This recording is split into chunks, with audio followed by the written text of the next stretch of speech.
오늘 우리에게 주시는 하나님의 말씀 보겠습니다. 시편 29편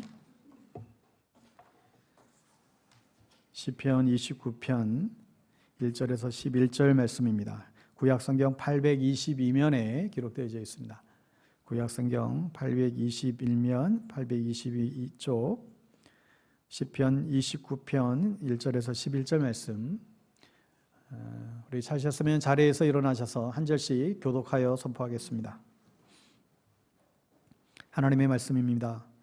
너희 권능 있는 자들아, 영광과 능력을 여호와께 돌리고 돌릴지어다. 여호와께 그의 이름에 합당한 영광을 돌리며 거룩한 옷을 입고 여호와께 예배할지어다.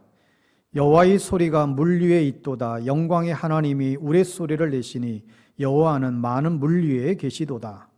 여호와의 소리가 힘 있으며 여호와의 소리가 위엄차도다. 여호와의 소리가 백향목을 꺾으시며 여호와께서 레바논 백향목을 꺾어 부시는도다. 그 나무를 송아지 같이 뛰게 하시며 레바논과 시련으로 들송아지 같이 뛰게 하시도다. 여호와의 소리가 화염을 가르시도다. 여호와의 소리가 광야를 진동하시며 여호와께서 가데스 광야를 진동시키시도다. 여호와의 소리가 암사슴을 낙태하게 하시고 살림을 맑게 벗기시니 그의 성전에서 그의 모든 것들이 말하기를 영광이라 하도다. 여호와께서 홍수 때에 자정하셨으며 여호와께서 영원하도록 왕으로 자정하시도다. 같이 읽습니다. 여호와께서 자기 백성에게 힘을 주시며 여호와께서 자기 백성에게 평강의 복을 주시리로다. 아멘. 우리 옆에 분들에게 서로 축복하며 인사하겠습니다. 저를 따라서 해볼까요? 새해에는 매 순간이 복되고 복되시기를 축복합니다. 다시 한번요. 새해에는 매 순간이 복되고 복되시기를 축복합니다. 아멘. 오늘 주일이면서도 이제 설 명절 날이기도 합니다. 많은 분들이 고향으로 출퇴하시고 또 가정에서 함께 모여 예배드리는 많은 분들이 계시리라 생각이 듭니다. 여러분 어디에 계시든지 올 한 해 주님의 은혜와 평강이 여러분의 가정과 삶 가운데 충만하게 넘치게 되기를 주의 이름으로 축원드립니다.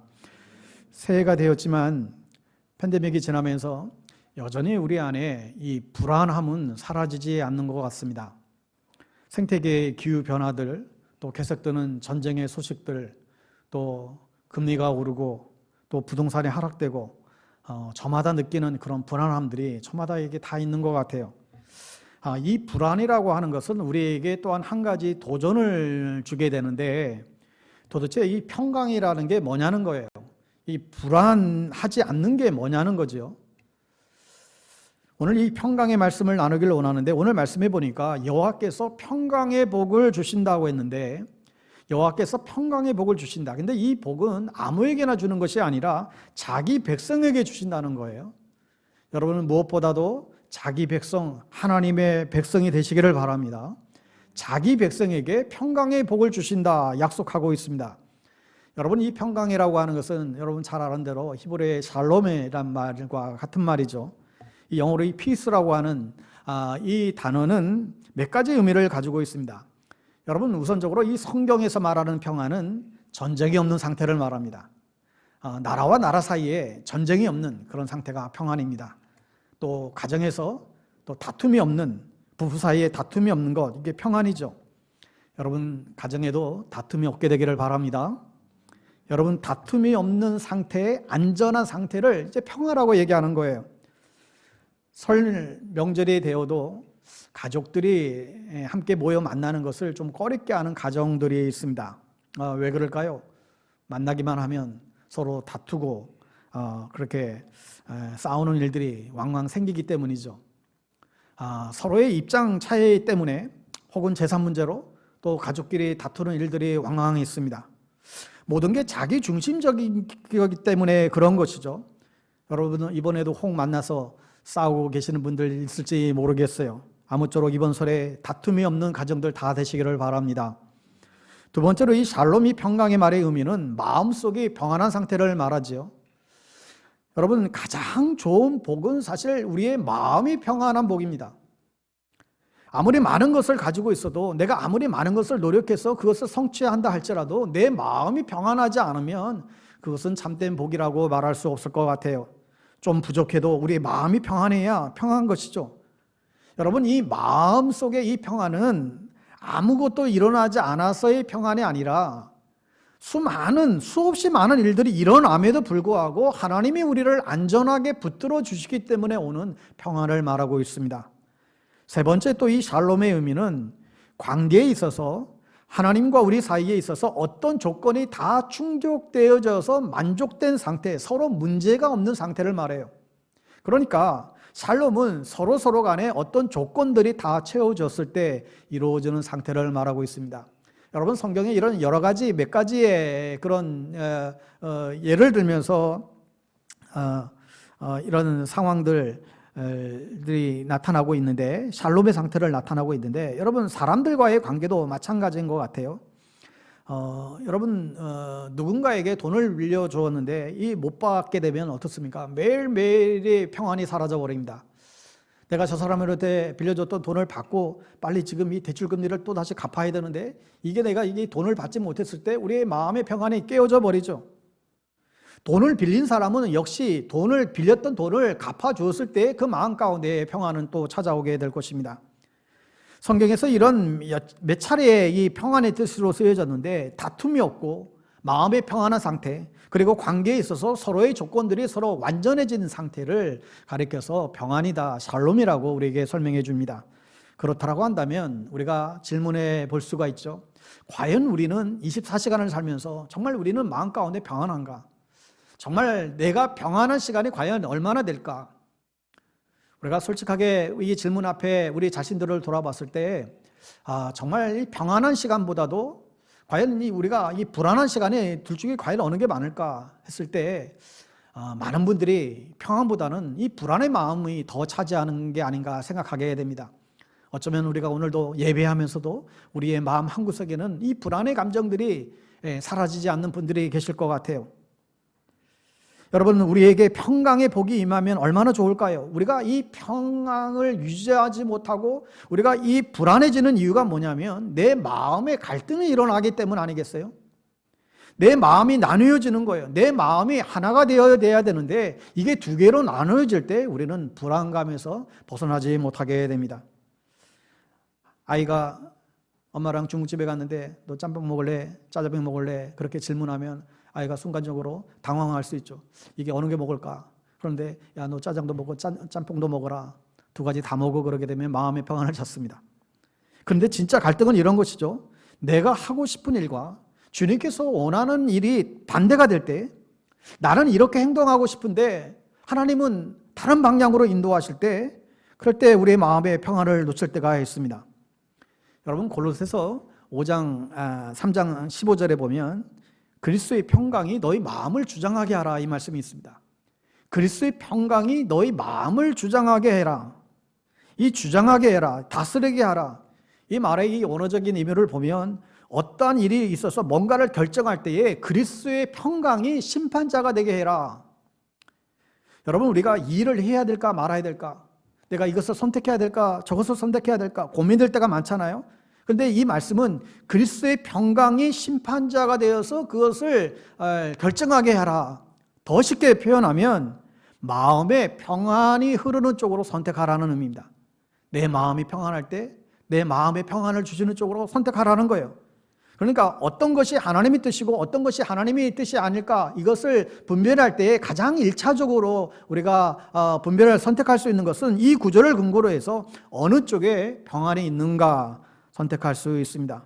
그런데 여기서 중요한 것은 내 평강이 아니라 그리스도의 평강이라고 그랬습니다. 그래서 나의 안정감과 익숙함에서 오는 인간적인 평강이 아니라 그리스도의 평강이 결여되게 되면 하나님의 뜻이 아니라는 것을 알 수가 있습니다.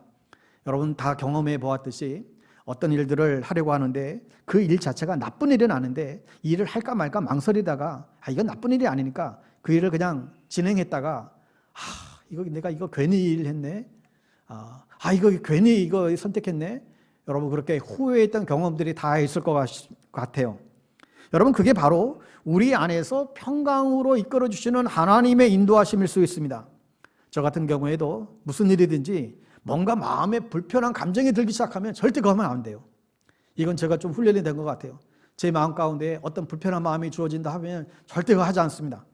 그래서 어떤 선택의 상황에서 불편한 마음이 들면 이거 하지 말아야지, 그거 무시했다가 나중에 꼭 후회하는 일들을 경험하는 일이 한두 번이 아니죠. 그래서 그리스도의 평강이 결여되어져 있는 그 일은 하나님이 막으시는 일일 수가 대부분 많습니다. 여러분 내가 편하고 원하는 일을 하게 되면 즐겁기는 하죠. 그러나 거기에는 평안이 없습니다. 여러분 평안은 한 분이 다스릴 때만 평안이 와요. 평안은 우리의 그리스도가 정말 다스릴 때만 평안이 온다는 거예요. 불완전한 내가 나를 다스릴 때에 평안이 오는 것이 아니라 정말 완전하신 분이 나를 왕으로 다스릴 때에 비로소 우리는 평안을 차지하게 됩니다. 하나님이 원하시는 것과 내가 원하는 것이 갈라질 때 여러분 그분을 나의 왕으로 모시고 그분을 따라갈 때 우리는 한 마음이 되게 되고 우리의 마음 가운데 비로소 내면의 평화를 우리는 차지하게 됩니다. 그래서 하나님은 우리가 어떤 선택을 함에 있어서 우리에게 지통 계시처럼 여러분 가르쳐 주면 좋을 것 같지만 그렇게 하시지 않고 하나님은 우리로 하여금 끊임없이 하나님을 의지하게 하시고 하나님과 교제하게 하시고 하나님의 뜻을 추구하게 하시면서 그때에 주님이 내 안에 계시기 때문에 우리가 어떤 선택에 있어서 우리 안에 계신 주님이 우리를 도우신다는 사실이에요. 여러분 부부싸움도 내가 우리 집에서 남편이 아내가 서로 왕노릇 할 때 생기는 것이잖아요. 주님을 왕으로 모실 때에 우리의 가정 안에 평안을 찾아오게 됩니다. 내 인생을 주님이 지휘하실 때, 내 가정을 주님이 다스릴 때에 비로소 우리의 가정은 평안이 찾아오게 됩니다. 내가 가진 힘, 내가 가진 계획 다 내려놓을 때, 그리고 그분을 신뢰하며 나아갈 때에 내 삶의 왕 되신 그분이 우리를 통치하고 다스릴 때 비로소 우리 안에 평안이 주어지게 됩니다. 여러분 새해를 시작하면서 다시 한번 부탁드리는 것은 주님만을 왕으로 섬기는 여러분의 가정과 여러분의 삶이 되기를 주님의 이름으로 간절히 축복합니다. 연초가 되면 여전히 불신자들은 새해 점을 보고 운수를 보고 그런 무당을 찾아다니고 그런 일들이 세상 사람들에게는 여전히 있는 것 같습니다. 그런데 심지어 교회를 다니는 분들도 점집을 다닌다는 얘기도 간혹 듣고는 합니다. 여러분 양다리를 걸치는 사람은 결단코 하나님의 백성이 아닙니다. 하나님도 믿고 미신도 믿고 때로는 부처도 믿고 이런 사람은 오늘 표현대로 자기 백성이 아닌 거예요. 아무 신이나 하나라도 걸려라, 이런 심보로 신을 찾는 사람들은 결코 하나님의 백성이 아닙니다. 무속신앙에 사로잡혀 살아가는 사람들은 반드시 나중에 그 삶이 불행해져요. 주님이 내 백성이라고 말할 때 그것은 주님을 왕으로 모시는 사람을 말하고 있습니다. 출애굽기 20장 3절에 보면 여러분 십계명 내용이죠. 여기 보면 첫 번째 계명이 소개되잖아요. 나 외에 다른 신들을 내게 두지 말아라. 여러분 이것은 우리의 신앙의 고백이기도 하고 우리의 예배의 고백이기도 하고 우리에게 한 분의 왕을 선택하라고 하는 우리를 향한 도전이기도 한 말씀입니다. 올 한 해 여러분의 가정에 평강이 복이 넘치게 하기 위해서 주님만을 섬기는 은혜가 있게 되기를 바랍니다. 올 한 해 우리의 가정의 왕은 주님밖에 없습니다. 그렇게 선포할 수 있게 되기를 바랍니다. 신명기 27장에 보면 화목제를 쌓는 제사의 내용이 소개되고 있는데요. 제단 앞에 이 돌을 갖다가 쌓아서 만들려고 하는데 거기에 기이한 특별한 규례가 나와요. 6절 7절에 보시면 여러분 한번 화면 보면서 같이 한번 읽어볼까요? 6절 7절 같이 읽습니다. 너는 다듬지 않는 돌로 내 하나님 여호와의 제단을 쌓고 그 위에 내 하나님 여호와께 번제를 드릴 것이며 또 화목제를 드리고 거기에서 먹으며 내 하나님 여호와 앞에서 즐거워하라. 여기 보면 너는 다듬지 않는 돌로 여호와의 단을 쌓아라. 제단을 다듬지 않는 돌로 쌓아라. 그리고 화목제물을 드려라. 왜 하나님은 돌을 아름답게 깎은 그렇게 하지 않고 그냥 거칠은 자연석으로 그렇게 쌓으라고 말씀하시는가? 두 가지 이유를 볼 수 있는데, 첫째는 그 당시 가나안 사람들은 철기를 사용해서 뭔가를 깎아서 우상에게 바치는 그런 풍토가 있었습니다. 그러니 너희들이 마치 우상을 섬기듯이 하나님에게 뭔가를 깎아서 만드는 이것을 하지 말라라고 하는 것이죠. 여러분, 이 말을 우리에게 적용하면 뭔가를 깎아서, 뭔가를 다듬어서, 뭔가를 포장해서 그렇게 나오지 말라는 거예요. 하나님 앞에 나올 때에 우리의 있는 모습 그대로 주님 앞에 나오라고 말씀하는 것입니다. 자동차를 타고 오면서 부부가 서로 계속 갈등하고 다투고 싸우다가 교회 앞에서는 아주 사이 좋은 부부처럼 손잡고 들어오지 말라는 거예요. 여러분, 생각보다 교회 안에도 쇼윈도 부부들이 굉장히 많이 있습니다. 교회에서는 그렇게 사이 좋아 보였는데 정작 가정에 돌아가면 굉장히 갈등이 많이 있는 그런 분들도 많이 계십니다. 제가 담임 목사 초기에는 우리 교회만 이렇게 문제가 있는 가정들이 많은가? 그런 생각에 한동안 빠졌던 적이 있어요. 우리 교회만 이렇게 문제가 다들 많지? 그런 생각이 들었는데 나중에 그게 아니라는 것을 알았어요.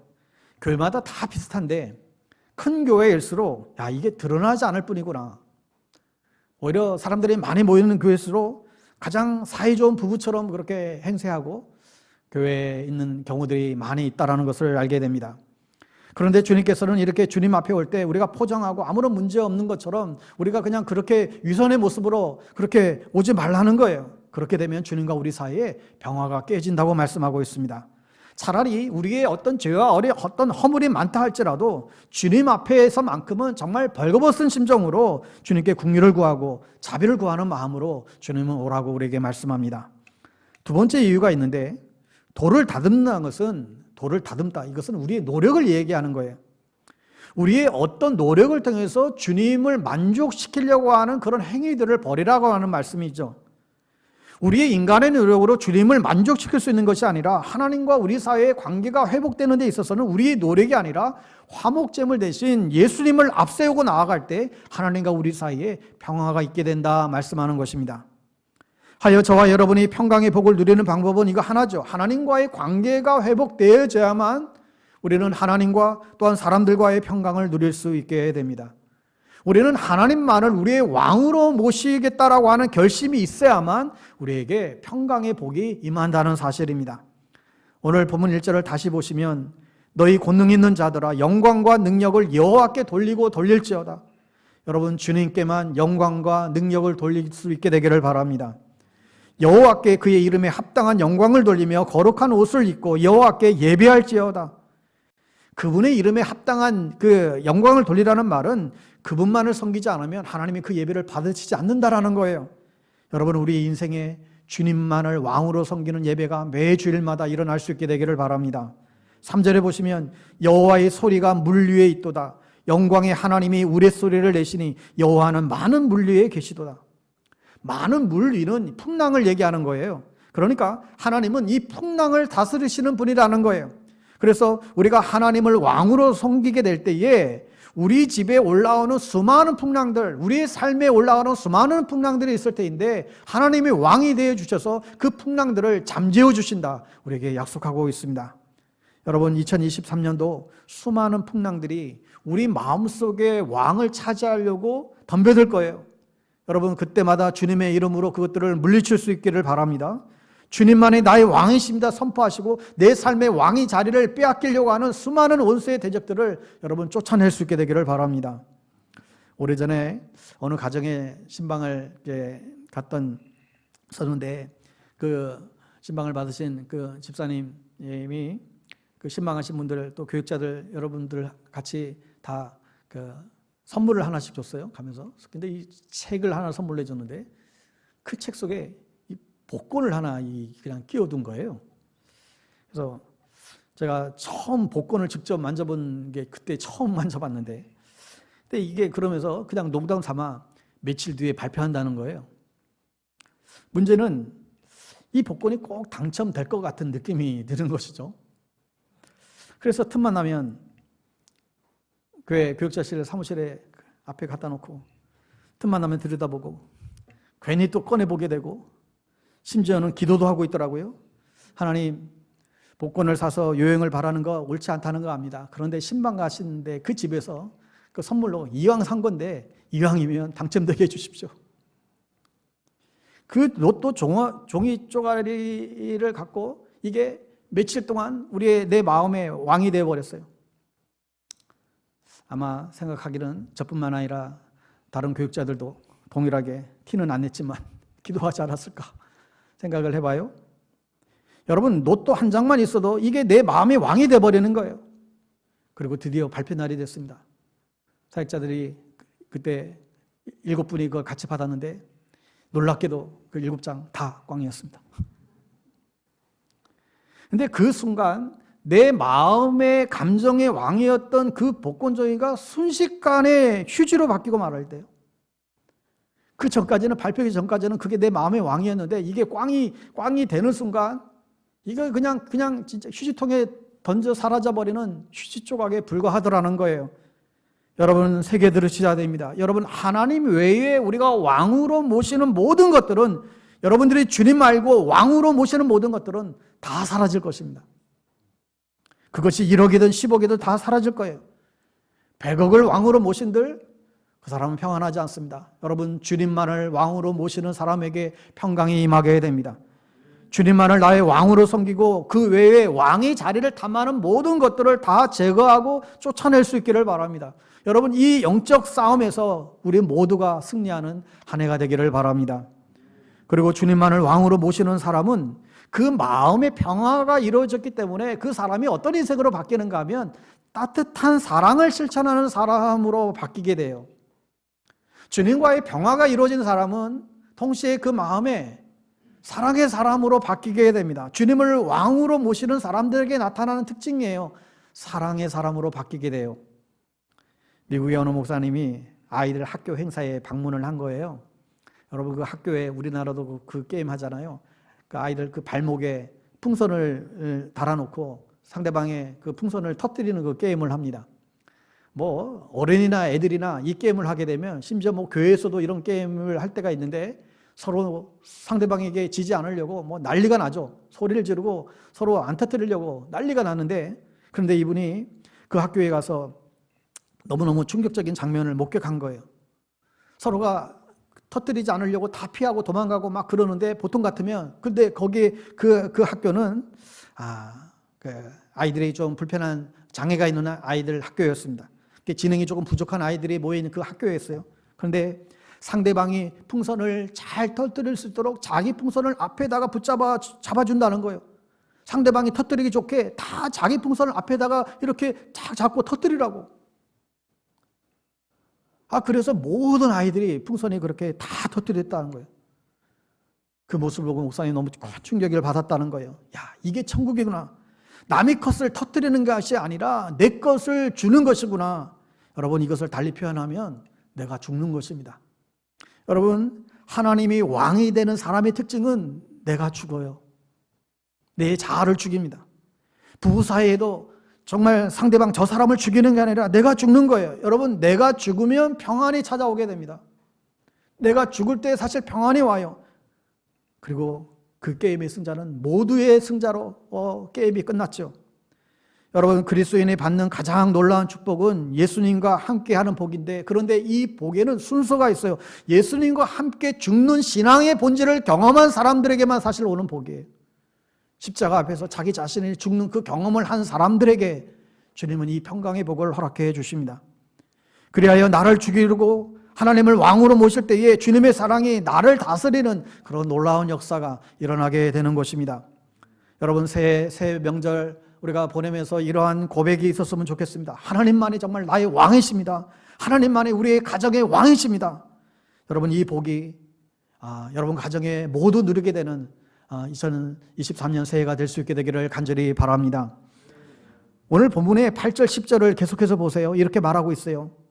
여호와의 소리가 광야를 진동하시며 여호와께서 가데스 광야를 진동시키시도다. 여호와의 소리가 암사슴을 낙태하게 하시고 살림을 말갛게 벗기시니 그의 성전에서 그의 모든 것들이 말하기를 영광이라 하도다. 여호와께서 홍수 때에 자정하셨으며 여호와께서 영원하도록 왕을 자정하시도다.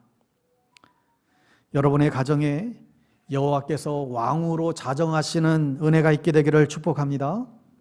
여러분 올해도 이 땅에서 수없이 많은 소리들을 여러분 계속해서 듣게 될 거예요. 여러분들이 사놓았던 주식이 떨어지는 소리를 들을 수도 있을 것이고, 남들은 다 오르는데 내 것만 떨어지는 소리를 들을 수 있을지도 모르겠어요. 내 자녀들의 성공의 소리 혹은 실패하는 소리도 여러분 들을 수 있을 것입니다. 여러분, 그러나 그 소리를 따라가면 결코 평안할 수가 없습니다.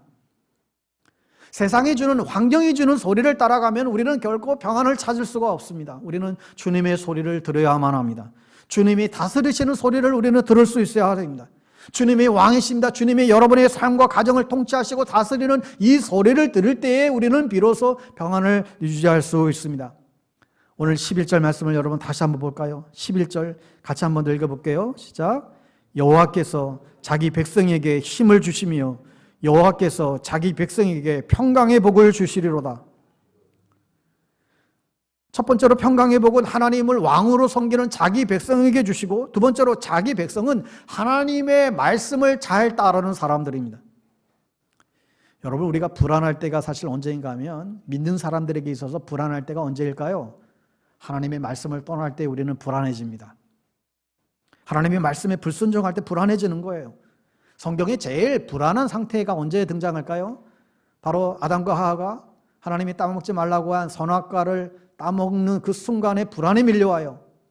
괜찮겠지 하고 따먹었는데 따먹는 순간 금세 불안이, 두려움이 생기죠.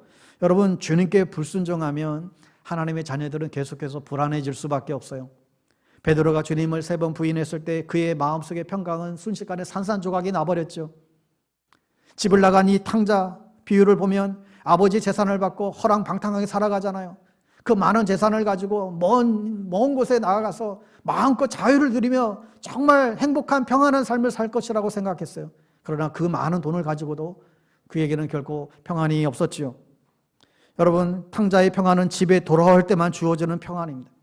신기한 것은 안 되겠다, 이제 집에 돌아가야지, 집에 돌아가야 되겠다 마음을 먹은 순간부터 평안은 찾아오기 시작합니다. 왜냐하면 아버지께서 원하시는 길로 방향을 틀었기 때문인 것이죠.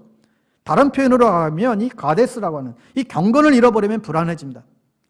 여러분, 우리가 믿는 사람들이 경건을 잃어버리면 불안해져요.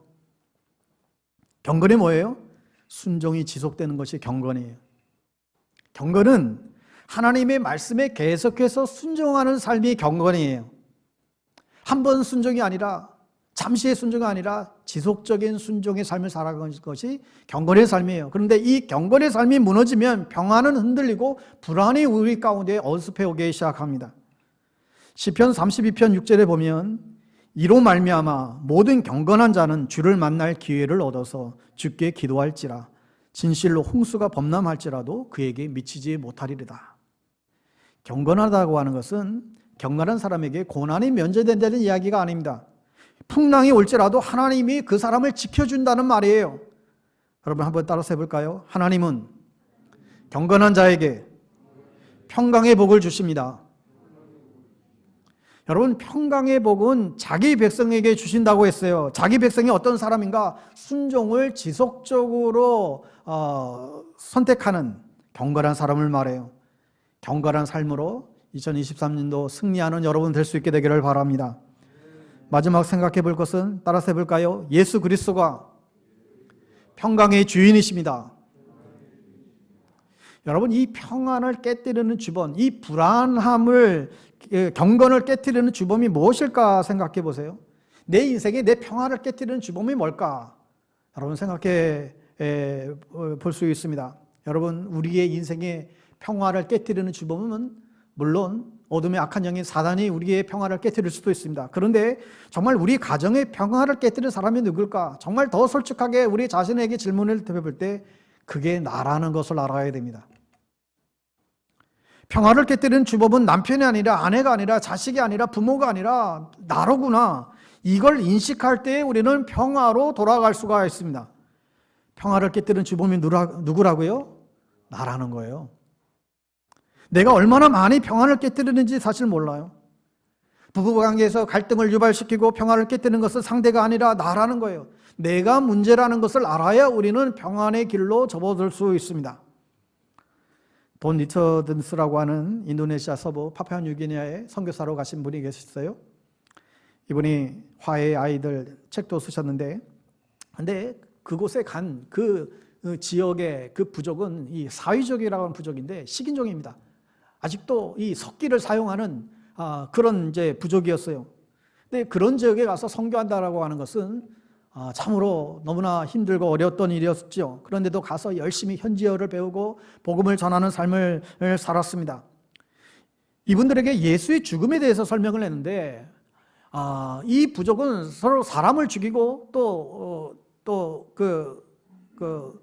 사람의 그 인육을 먹는 이런 식인종이기도 했기 때문에 이 예수의 죽음에 대한 그 이야기를 들으면서 이분들이 그 스토리에서 누구를 제일 좋아했는가 하면 가룟 유다를 제일 좋아하는 거예요. 이 가룟 유다가 우리처럼 이게 누구 배신하고 이거 사람을 죽이고, 이 가룟 유다가 이 사람들이 가장 추종하는 그런 사람으로 또 바뀌더라는 거예요. 이분이 선교하다가 정말 절망을 느낀 거죠. 저 어두운 영혼들에게 복음을 전할 길이 도저히 없는 거예요. 그래서 심지어는 다른 부족의 사람들을 데려다가 자기 집 문 앞에서 사람을 죽이는 것을 현장에 목격한 게 14번 이상이나 현장을 목격했다는 거예요. 결국 이 선교사님이 선교를 다 포기하고 도저히 안 되겠다, 돌아가겠다 마음을 먹었습니다. 그런데 그렇게 마음을 먹고 결단한 지 얼마 안 됐는데 하나님께서 그 마을에 특별한 역사하는 일을 하나님께서 일으키셨습니다.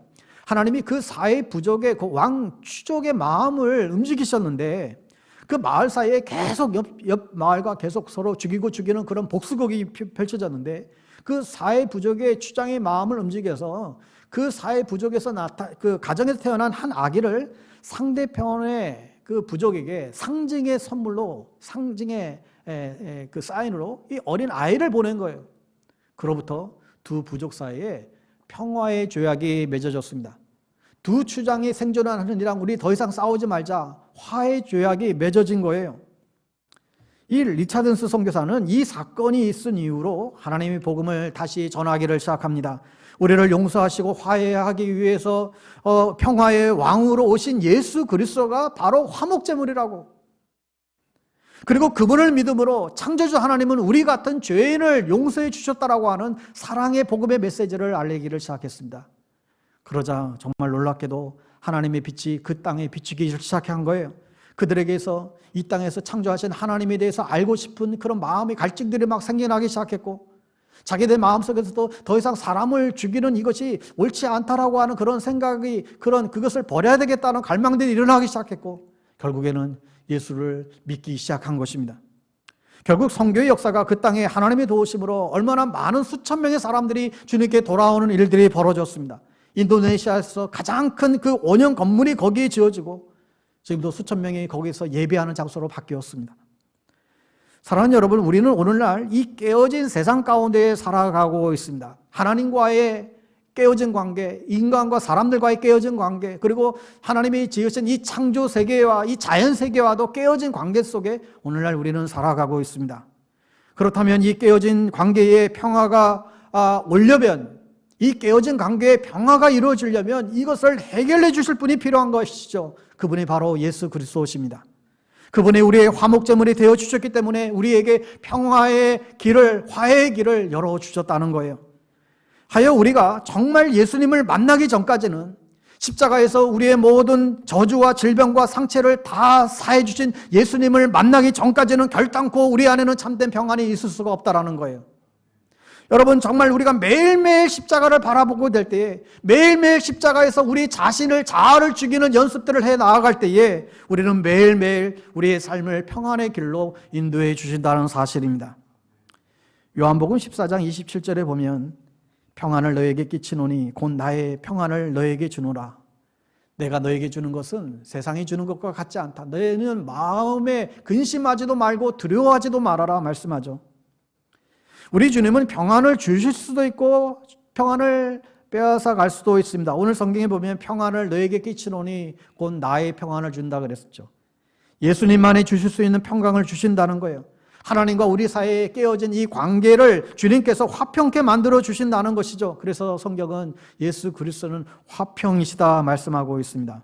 그렇다면 여러분, 하나님과의 관계가 깨어져서 우리가 힘들 때마다, 그때마다 다시금 주님께 돌아와서 예수님께 믿음으로 우리의 죄를 고백하고 이 화평의 하나님과 관계를 새롭게 해야 합니다. 여러분, 기독교가 그 어떤 종교와 비교할 수 없는, 기독교가 강한 것은, 정말 기독교에 힘이 있는 것은 십자가 앞에서 자신의 죄를 철저하게 회개하고 고백하며 자신을 죽여달라고 하는 그 사람들은, 여러분, 이 사람들은 세상이 감당할 수가 없습니다. 아무리 강한 사탄 마귀라 할지라도 자아가 죽어버린 사람에게는 공격할 방법이 없다라는 거예요. 가장 죽이기 힘든 존재가 바로 내 자아인데, 예수 그리스도 십자가 앞에 나아가서 나의 고집과 아집과 상처와 증오의 이 쓴뿌리를 십자가 앞에 내려놓을 때 그리스도 안에서 내가 죽고 또 부활하신 주님을 따라서 다시 사는 영생의 축복을 우리에게 허락하신다는 사실입니다. 여러분, 또 하나, 사람들이 평화를 깨트리는 죄를 저질렀을 때, 이 평화를 깨트리는 어떤 행위를 했을 때 여러분, 다가가서 미안하다 말할 수 있어야 됩니다.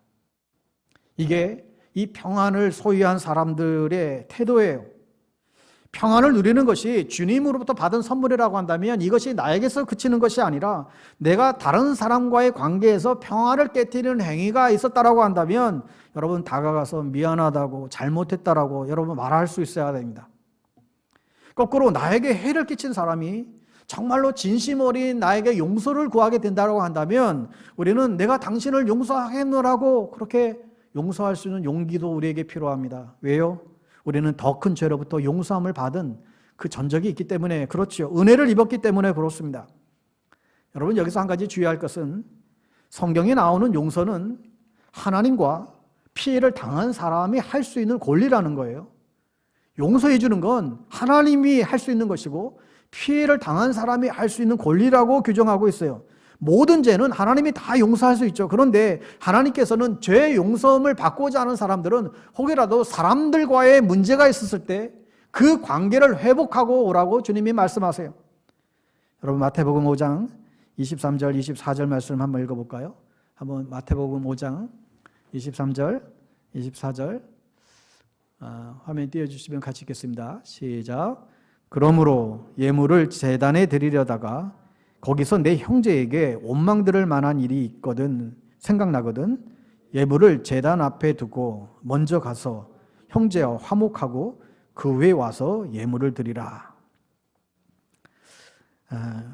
요즘 방영되는 드라마 가운데 더 글로리라고 하는 드라마가 있다고 합니다. 기독교 문화 평론가들이 이 드라마에 대해서 많은 논란의 장면들을 이제 재개하고 있는 것을 봤는데, 그 대표적인 한 장면의 사진이 이렇습니다. 여러분, 이 드라마 보시는 분 계신지 모르겠는데, 난 너한테 한 짓 다 회개하고 구원받았어. 저 대목이에요. 그 내용이 이제 이렇습니다. 끔찍한 그 학교 폭력을 저질렀던 가해자가 이제 성인에 대해서, 가해자에게 성인에 대해서 피해자가 이제 나타나자 이 표현을 한 거예요. 난 너에게 한 짓 다 회개하고 구원받았어. 과거에 그렇게 끔찍한 어떤 그 학교 폭력을 당했는데, 그런데 정작 자신을 그렇게 가해했던 그 사람을 만났더니 나는 너한테 한 짓 다 회개하고 구원받았어. 그러니까 이 피해자 입장에서는 이게 얼마나 기가 막힐 일입니까? 자기는 용서해 주는 일도 없는데. 여러분, 우리가 오래전에 영화 밀양에서도 비슷한 장면을 우리가 기억하죠. 자기 아들을 이제 납치해서 살해한 범인을 찾아간 그 배우 전도연 씨. 근데 그 감옥에서 그 범인이 정작 자신은 하나님께 다 죄를 용서를 구하고 용서함을 받았다고, 이 감옥에서 자기는 너무나 많이 평안을 누리고 있다라고, 그러한 반응에 이 전도연이 아주 그냥 울분을 토하는, 분노하는 그런 장면이 있죠. 잘못했다고 용서했다라고 해도 모자랄 판인데 범인은 하나님께서 자신의 모든 죄를 다 용서해 줬나라고 그렇게 자기 스스로 착각하고 그렇게 놓여있는 그 장면을 보면서 우리가 그 당시에도 굉장히 여러 가지 우리가 생각나게 했던 그런 장면입니다. 여러분, 과연 기독교의 용서는 과연 이런 걸까? 기독교의 용서는 과연 이런 것일까? 말씀드린 바와 같이 이것은 개인적인 착각에 이제 불과한 것입니다. 하나님께서는 용서를 분명히 구분하고 계세요. 모든 죄는 하나님께 지은 죄죠. 그래서 모든 죄는 먼저 하나님께 용서를 구해야 됩니다. 그런데 그 중에서 사람과 관련된 죄는 하나님께서 피해자에게 먼저 용서를 구하고 용서를 받고 오라고 말씀하세요. 우리가 누군가에게 사람에게 잘못한 일이 있으면 그 사람에게 그 용서를 구하고 나서 주님께 오라고 말씀하고 있다는 거예요. 내 형제에게 원망들을 만한 일이 있거든 생각나거든 예물을 제단 앞에 두고 먼저 가서 화해하고 나서 그에 와서 예물을 드리라. 모든 용서는 하나님과 피해자의 고난입니다. 하여 먼저 형제에게 지은 죄를 용서받지 않고 오게 되면 하나님은 그 예물도 그 예배도 받지 않으신다 말씀하고 있습니다. 여러분, 역사적으로 교회는 싸구려 용서를 남발해 왔습니다. 중세 유럽 교회는 면죄부라는 것을 팔아서 장사했어요. 이 면죄부를 사면 죄를 용서해 준다는 거예요. 이것에 반발해서 마틴 루터는 1517년 종교개혁을 일으키게 되었고 이로 인해서 개신교가 생겨나게 되었지요. 싸구려 거짓 용서에 반대해서 세워진 개신교에서 싸구려 용서를 가르치는 것은 정말 말이 안 되는 거예요. 싸구려 거짓 용서 때문에 사실 개신교가 태어난 중요한 이유가 됐는데 우리가 또다시 싸구려 용서를 남발하는 것은 그것은 옳지 않습니다. 교회가 거짓 용서를 교인들에게 가르쳐서도 안 되고 교회는 교인들에게 거짓 평안을 가르쳐서도 안 됩니다. 용서는 하나님과 피해자의 권리이기 때문에 그렇습니다. 여러분, 진짜 진실한 그리스도인이라고 한다면 누군가에게 아픔을 주었을 때 진심 어린 용서를 구할 수 있어야 됩니다. 말만이 아니라 대가를 지불해야 된다는 거예요. 나는 하나님이 내 죄를 다 용서해 주셨어. 그것으로 확신하고 끝내버린다라고 한다면 그것은 진실된 용서가 아닙니다. 진실된 참회가 아닙니다. 하나님께 지은 죄는 그렇게 회개하고 끝낼 수 있지만 사람에게 지은 죄는 사람에게 용서를 구하고 용서를 받아야 됩니다. 어떤 식으로든 대가를 지불하는 희생이 있어야 됩니다. 동시에 피해자는 용서받은 죄인으로서 하나님으로부터 용서받은 죄인으로서 타인이 진심 어린 용서를 구할 때 우리는 동일하게 또한 용서를 베풀 수 있는 용기도 필요하다는 거예요. 마태복음 5장 9절에 예수님이 말씀하시죠. 화평케 하는 자는 복이 있나니 그들이 하나님의 아들이라 일컬음을 받을 것이다. 하나님은 자기 백성에게 평강의 복을 주신다고 했는데 자기 백성이 누구예요? 화평케 하는 자는 하나님의 아들이다. 화평케 하는 자, 피스메이커로 살아가는 사람들. 바라기는 여러분 때문에 여러분의 가정이 평화가 있기를 바랍니다. 모처럼 가족끼리 모이면 그 가정에 평화를 주도하는 사람이 있는가 하면 그 가정에 불안함과 갈등과 분열과 다툼을 조장하는 사람들이 있습니다. 여러분은 어느 쪽이십니까? 저와 여러분 모두가 여러분 가정의 피스메이커가 되기를 주의 이름으로 간절히 축원합니다. 아멘. 우리 찬양하고요. 함께 기도하겠습니다.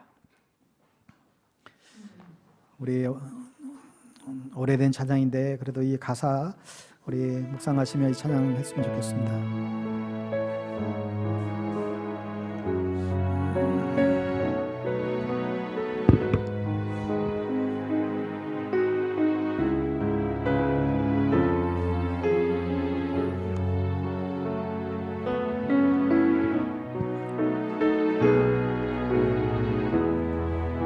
주는 평화 주는 평화 아낀 담을 모두 하셨네. 주는 평화 우리의 평화 주는 평화 막힌 담을 모두 하셨네.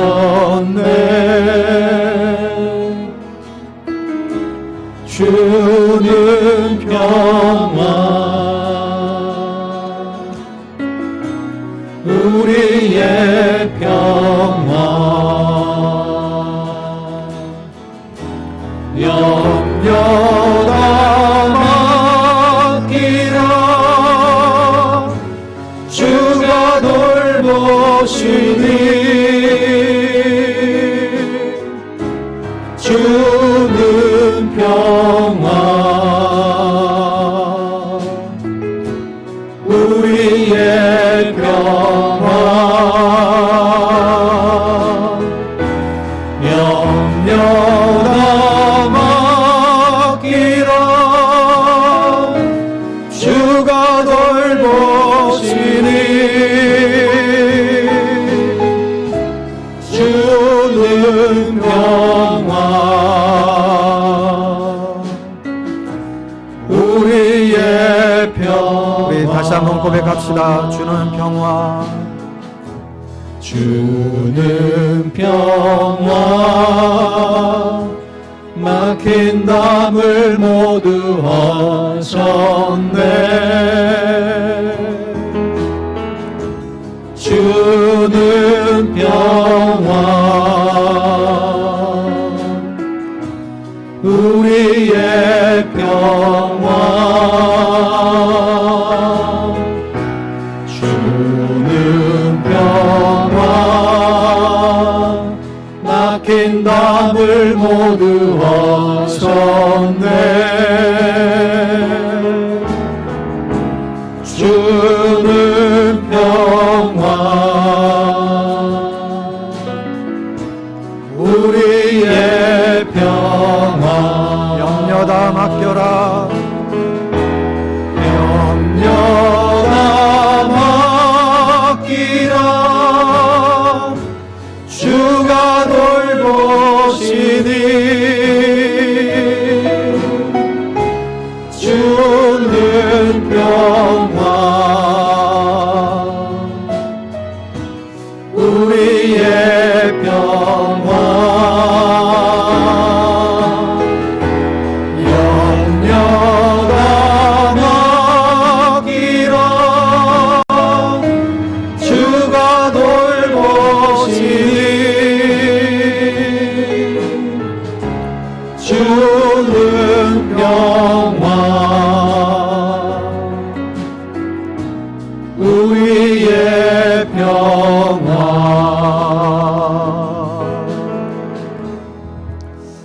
이 시간 우리의 마음 모아 기도하기 원하는데요. 정말 주님이 주시는 이 평화가 우리의 가정과 우리의 삶 가운데 임하도록 기도합시다. 아직 믿지 않는 우리의 가정 또 믿지 않는 자녀들이 있어요. 또 가족 간의 갈등과 분쟁으로 또 아파하고 있는 그런 평화가 깨어져 버린 가정들도 있습니다. 바라기는 정말 하나님을 왕으로 섬기는 저희들 되게 해달라고 우리 자녀들이 특별히 하나님을 알고 하나님을 주인 삼고 살아가는 인생이 될 수 있도록 믿음에서 파손되지 않도록 풍랑 때문에 넘어지는 인생이 되어지지 않도록 평화의 주님만을 왕으로 모시는 우리의 삶, 우리의 가정 다 되어줄 수 있도록 하나님 은혜 허락해달라고 오늘 주신 말씀 기억하며 우리 함께 기도하기 원합니다. 기도하겠습니다. 하나님 아버지 주님 자기 백성에게 주님 평강을 주시겠다고 하나님 오늘 우리 가운데 말씀하여 주셔서 감사를 드립니다. 우리가 막힌 담을 모두 저희가 하나님을 왕으로 섬기기를 하셨네 원하는데 진정 우리의 남편과 우리의 주는 평화 우리의 아들과 우리의 딸이 우리의 자녀들이 우리의 평화 주는 평화 막힌 담을 모두 하셨네 주는 평화 우리의 평화 염려다 맡기라 주가 돌보시니 주는 평화 우리의 평화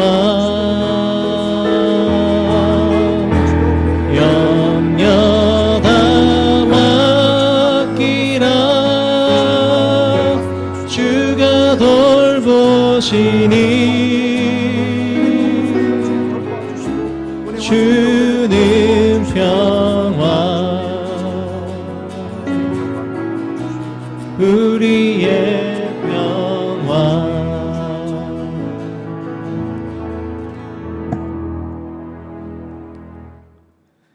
사랑의 하나님 아버지, 모든 성도들의 가정에 오늘 시편 29편의 말씀대로 여호와께서 자기 백성에게 평강의 복을 주시리로다. 이 말씀이 그대로 이루어지게 하여 주시옵소서. 날마다 내 자아를 죽임으로 우리의 삶의 순종의 제사가 되게 하여 주시고 언제 어디서나 평화의 사람으로 살아가게 하여 주시옵소서. 각 가정마다 다툼이 그치게 하시고 평강의 주님께서 또한 다스려 주시옵소서.